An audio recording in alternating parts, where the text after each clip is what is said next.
എന്റെ പൊന്നു, ഇതൊന്നും അല്ല മിക്കയുടെ കോമഡി, ഇനി ഒരുപാടുണ്ട്. നീ ഒന്ന് മിക്കയെ വിളിക്കടി, നമുക്ക് കുറച്ച് മണ്ടത്തരങ്ങളൊക്കെ കേൾക്കാലോ. ഇപ്പൊ വിളിക്കാം. അയ്യോ, അമ്മ 5 പ്രാവശ്യം വിളിച്ചിട്ടുണ്ടല്ലോ. ഇതിപ്പോ ഞാൻ ഫോൺ സൈലന്റ് ആക്കി വെച്ച്. നിന്റെ കുലുകുലുകുലു റിംഗ് ടോൺ കേൾക്കാതിരിക്കാൻ ഞാൻ സൈലന്റ് ആക്കി വെച്ചതാ. എടി, എന്താ പണിയാടി കാണിച്ച? അമ്മ 5 പ്രാവശ്യം വിളിച്ചിട്ടുണ്ടടി. അതിനെന്താ തിരിച്ചു വിളിക്ക? നിന്റെ അമ്മ ഭയങ്കര ഫ്രണ്ട്ലി ആണെന്നല്ലേ പറഞ്ഞേ? നിന്നെ ചീത്തയൊന്നും വിളിക്കത്തില്ലല്ലോ. അമ്മ ഫ്രണ്ട്ലി ഒക്കെ തന്നെ. ആദ്യം അമ്മ ഇങ്ങോട്ട് വിളിക്കുന്നു. ഹലോ അമ്മേ, എവിടായിരുന്നടി നീ ഇത്ര സമയം? നീ എന്താ ഫോൺ എടുക്കാഞ്ഞേ? നീ എവിടെ പോയി കിടക്കുവാ? അമ്മ, ഞാനേ ക്ലാസ്സിലായോണ്ട് ഫോൺ സൈലന്റ് ആക്കി വെച്ചായിരുന്നു. 5 മണിക്കാണോ നിന്റെ ക്ലാസ്? ക്ലാസ് കഴിഞ്ഞിട്ട് എത്ര സമയമായി? നീ ഇങ്ങ് വാ, നിന്റെ തൊടയടിച്ച് പൊട്ടിക്കുന്നുണ്ട്. ഓക്കെ. അവള് ക്ലാസ് കഴിഞ്ഞതേ വീട്ടിൽ വരാനുള്ള അവിടെ ഇവിടെ കറങ്ങി തിരിഞ്ഞ് നടക്കുന്നു.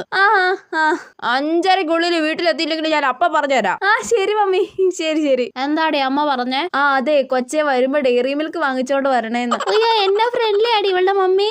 ആണെന്ന്, ഇവളുടെ ഒരു ഭാഗ്യം. അതെ, ഇന്ന് ഞാൻ അടി കൊണ്ട് കരയും.